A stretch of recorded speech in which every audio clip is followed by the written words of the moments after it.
You hatch from an egg as a larva somewhere in the Amazon rainforest. Your body is soft and pale, curled inside a chamber carved deep in the colony. Worker ants move around you in the dark, their antennae brushing against your skin as they check on you. One of them leans over your head and releases a drop of liquid from her mouth. You don't have legs yet, so you can't move toward it, but your mouth opens and you swallow what she gives you. It's thick and warm, made from chewed insects and nectar that she stored inside her body. Another larva sits beside you, already bigger than you are. A worker approaches with more food, but she feeds the other larva first. It stretches toward her and takes 2 full drops before she turns to you. You only get 1. Then she moves on to check the others in the chamber, leaving you pressed against the wall. Hours pass and more workers come in to feed the larvae. But then something breaks through the soil above your chamber. It's a beetle, small but fast, with sharp mandibles that cut through the packed dirt. Workers rush toward it, climbing over each other to block its path. The beetle bites into the larva next to you before 3 workers clamp onto its legs and drag it backward. The injured larva stops moving, its body going limp against the floor. 2 workers grab it by the head and pull it out of the chamber, disappearing into the tunnel with it. The beetle is still thrashing in the corner, but more workers pile onto it until it stops. Then they seal the crack it came through with fresh soil and saliva, packing it tight until no light gets in. You curl tighter into the wall as the workers return to their patrols. Over the next few days, they feed you constantly and your body swells until your skin feels too tight. Soon, something has to give. You're 3 weeks old now and your body has outgrown your skin. The pressure builds until a split runs down your back and you push yourself free from the old larval shell. But you don't stop there. Your body starts changing inside a thin cocoon that forms around you, sealing you in while workers continue moving past your chamber. Inside, your legs grow from nothing, 6 of them folding against your sides. Your mandibles harden into sharp cutting tools, and at the end of your abdomen, a stinger develops with venom sacs attached to it. Then the cocoon weakens and you tear through it with your new mandibles. You pull yourself out into the chamber as a fully formed worker ant, but your exoskeleton is still pale and soft. A worker moves toward you and taps your head with her antenna, so you follow her deeper into the nest. Your legs don't work the way you expect them to, and you stumble twice before reaching a tunnel that slopes downward. She leads you through it until you reach a smaller chamber packed with white eggs. The worker touches one of the eggs with her antenna, then moves aside. You need to care for these eggs now, so you lean down and begin cleaning the surface with your mandibles, brushing away any debris that's stuck to it. Other workers come in and out of the chamber, each one checking different eggs before leaving again. You move to another egg and repeat the process, mandibles working carefully over its smooth surface. Over the next few days, your exoskeleton darkens to black and your movements become steadier. You carry eggs to different chambers when workers signal you to, and you help feed the larvae that hatch from them. But eventually, the workers will take you to the surface. And that's where the real danger starts. Skip forward a bit, and you're 6 weeks old, standing at the nest entrance with an older worker beside you. She moves forward into the tunnel that slopes upward, so you follow her with your antennae sweeping the walls for guidance. The tunnel gets brighter as you climb, and then you step out onto the forest floor for the first time. Everything is bigger than you expected, with roots and leaves scattered across the ground in every direction. The older worker walks toward a thick tree trunk covered in moss, and you stay close behind her with your legs moving faster to keep up. She climbs onto the bark and you do the same, gripping the surface with your claws as you follow her up toward the branches. Halfway up the trunk, she stops beside a cluster of small insects with round bodies. They're aphids, lined up along a branch and feeding on the tree's sap. The worker moves her antennae over one of them, and it releases a drop of clear liquid from its rear. She takes the liquid into her mouth, so you move to another aphid and tap it with your antennae the same way she did. It produces a drop for you too, and you collect it with your mandibles. It's sweet and fills your crop quickly, but then something drops onto the bark beside you.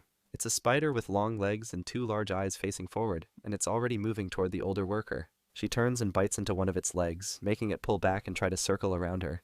You stay still while they fight, mandibles ready, but body pressed against the bark. The spider lunges again, but the worker catches it by another leg and holds it in place until it stops struggling.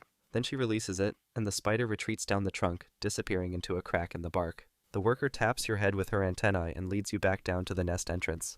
You both go inside and move through the tunnels until you reach the main chamber, where you pass the liquid from your crop to other workers waiting there. The surface is full of food, but it's also full of things that want to eat you, and soon you'll be going up there alone. You're 3 months old now, moving along a branch with 5 other workers beside you. Your antennae sweep across the bark looking for movement, and then one of the workers ahead stops and signals with her body. You move closer and see what she found. A caterpillar clinging to a leaf and chewing through the edge with its mouth. The group spreads out across the branch, surrounding it from different angles so it can't escape in any direction. You need to help bring it down, so you move toward its side while the others get into position. The caterpillar keeps eating and doesn't react to you yet, but when you get close enough, you bite into its soft body with your mandibles and lock down. It thrashes instantly, body whipping back and forth and nearly throwing you off the leaf. Your legs grip tighter to stay attached while another worker climbs onto its head from above. She curls her abdomen forward and drives her stinger into the base of its skull. And the caterpillar's movements start to slow. It tries to thrash again, but the venom is already working, making its body go stiff before it finally stops moving completely. The rest of the group moves in and begins tearing pieces from its body with their mandibles. You bite into a section near the middle and pull until a chunk separates. Then you carry it back down the branch toward the nest entrance. Other workers follow behind you with their own pieces, forming a line that stretches from the kill site all the way down the trunk. When you reach the nest, you bring your piece inside and pass it to workers waiting in the main chamber. They'll break it down further and feed it to the larvae. You've hunted smaller insects before, but this is the first time you've taken down something this big with a group. Your stinger is fully developed now and loaded with venom, and soon you'll need to use it on something that fights back harder than a caterpillar. You're 6 months old now, walking along the forest floor near the nest entrance when you detect something wrong. There's a foreign scent in the air that doesn't belong to your colony, so you rush back toward the opening and release a chemical signal from your body. Within seconds, other workers start pouring out of the nest with their mandibles open and antennae searching for the threat. Then you see them, a group of ants from a rival colony moving across the ground toward your entrance. They're the same species as you, but they belong to a different queen, which makes them enemies. The first invader you reach is larger than you are, and she moves forward with her mandibles spread wide. You need to stop her before she gets any closer, so you grab one of her legs with your mandibles while she tries to bite your head. But you twist your body to the side and curl your abdomen forward, driving your stinger into the joint between her head and thorax. The venom works fast, making her release your leg immediately and stumble backward with her movements turning jerky and uncoordinated. She tries to steady herself, but her legs give out and she collapses onto her side with her body still twitching. You step over her and move forward to where more workers from both colonies are fighting across the ground. Mandibles lock together, while stingers curl and strike at any exposed joint they can reach. Another invader rushes toward you from the left, so you turn to face her and raise your abdomen in warning. She lunges anyway and grabs your antenna with her mandibles, pulling hard enough to tear part of it off. The damaged antenna stops working properly, but you drive your stinger into her side before she can bite again, and she releases you to deal with the venom spreading through her body. The battle continues for several more minutes until the invaders start retreating back toward their own territory. Your colony has lost a few workers, but the rival colony lost more, so they give up and disappear into the leaf litter. You return to the nest entrance with your torn antenna and damaged leg. The venom in your stinger causes more pain than any other insect can deliver, and now you know exactly how to use it when something threatens your colony. Skip forward a bit and you're 10 months old, climbing alone up a thick vine that wraps around a tree trunk.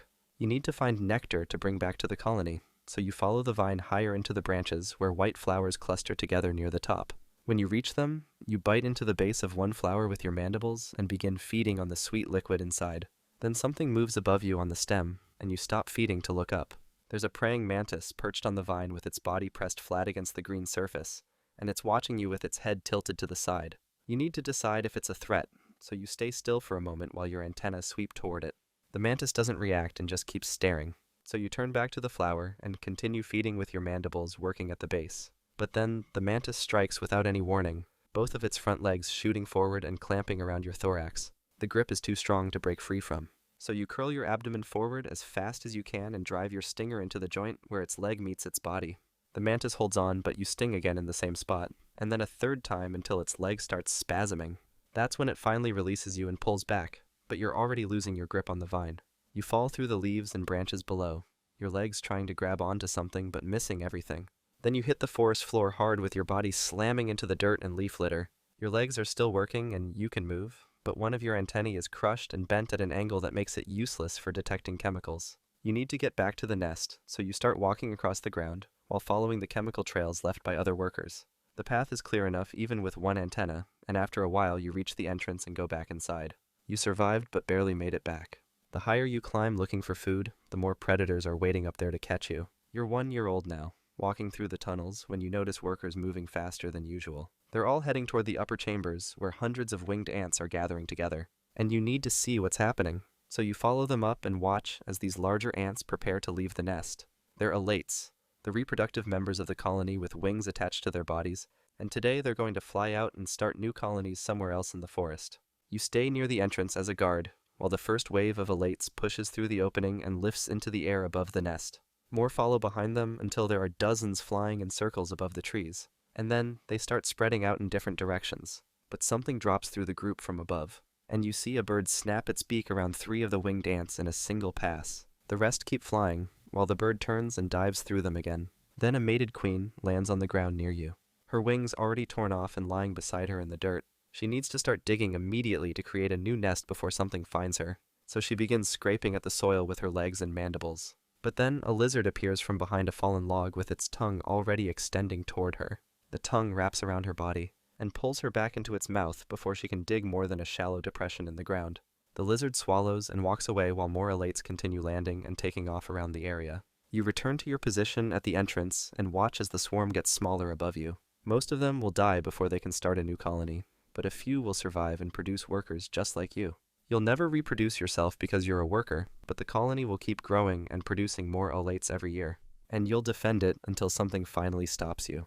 You're 1.5 years old now, which is older than most workers in the colony ever get to be. You're out foraging alone along a trail you've walked hundreds of times before, following the chemical markers left by other workers who passed through earlier. The path runs along the forest floor between fallen leaves and exposed roots, and you're searching for anything worth bringing back to the nest. Then the ground moves beneath your legs, and you stop walking to check what's happening. But before you can react, another ant breaks through the soil directly in front of you with her mandibles already spread open. She's a trapjaw ant, and her jaws are built to snap shut faster than you can move. You try to back away, but she's already too close, and her mandibles close around your waist with enough force to cut straight through your exoskeleton. The impact separates your body into 2 pieces, front and rear, and both halves fall in different directions. Your rear segment lands in the dirt with your stinger still flexing and trying to strike at something that isn't there anymore. Your front half hits the ground with your legs grasping at the air, but nothing connects and your mandibles open and close without finding anything to grab onto. You can still see the forest floor in front of you and the trapjaw ant moving closer. But your legs stop working and your antennae go still.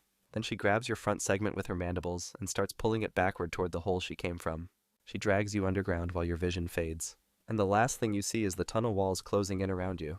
Above ground, workers from your colony continue walking along the same trail, following their chemical markers and searching for food.